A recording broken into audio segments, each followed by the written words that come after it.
Hi friends, ఇది good evening to one and all. ఈరోజు వచ్చేసి నేను చికెన్ మంచూరియా చేస్తున్నాను. ఇందులో 2 స్పూన్స్ కార్న్ఫ్లోర్ ప్లస్ ఎగ్ కలుపుకొని మ్యాగ్నేట్ చేసుకున్నాను, కొంచెం సాల్ట్ వేసుకొని. అండ్ ఇది వచ్చేసి కట్ చేసుకున్న ఉల్లిపాయలు అండ్ కట్ చేసుకున్న వెల్లుల్లి ఇట్లా పెటల్స్ లాగా కట్ చేసుకోవాలి. ఒక్కటి స్మాల్ సైజ్ అయితే సరిపోతుంది. అండ్ ఇది వచ్చేసి సాస్ అన్నమాట. ఈ సాస్లో వచ్చేసి ఏమేమి ఉన్నాయంటే soya sauce, vinegar, hot sauce, ఇంకా అల్లం వెల్లుల్లి, పసుపు, కారం, ఉప్పు, మసాలా అండ్ వెనిగర్ వేసాను, hot sauce, schezwan sauce, tomato ketchup అన్నీ కలిపి ఇలా చేసుకొని పెట్టుకున్నాను. అన్నీ ఒక్కొక్క టీ స్పూనే. నేను ఇప్పుడు ఇవి ఆయిల్లో ఫ్రై చేసి నేను మంచూరియా చేస్తాను. Wait and watch.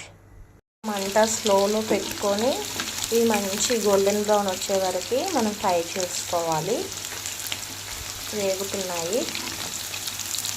మంచి గోల్డెన్ బ్రౌన్ వచ్చే వరకు మనం మంచిగా ఫ్రై చేసుకుంటే అయిపోతుంది. ఇలా అన్నీ ఫ్రై చేసుకొని పక్కకు పెట్టుకోవాలి. ఇప్పుడు మనం మంచూరియాలోకి సాస్ తయారు చేద్దాం. కళాయిలో కొంచెం ఆయిల్ తీసుకొని మనం ముందుగా కట్ చేసి పెట్టుకున్న ఆనియన్ పెటల్స్ అండ్ గార్లిక్ వేసుకొని ఫ్రై చేయాలి.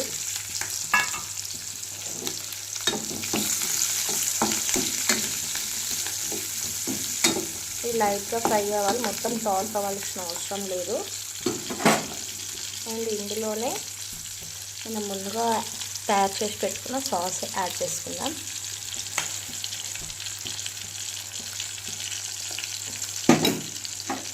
ఇది మొత్తం ఇట్లా మంచిగా కుక్ అవ్వాలి.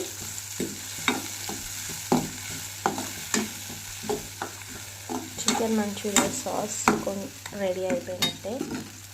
ఇప్పుడు ఇందులో మనం చికెన్ వేసేసుకుందాం. చికెన్ వేసేసుకొని ఇందులో టాస్ చేసుకోవాలి మనం ఇప్పుడు చికెన్ని.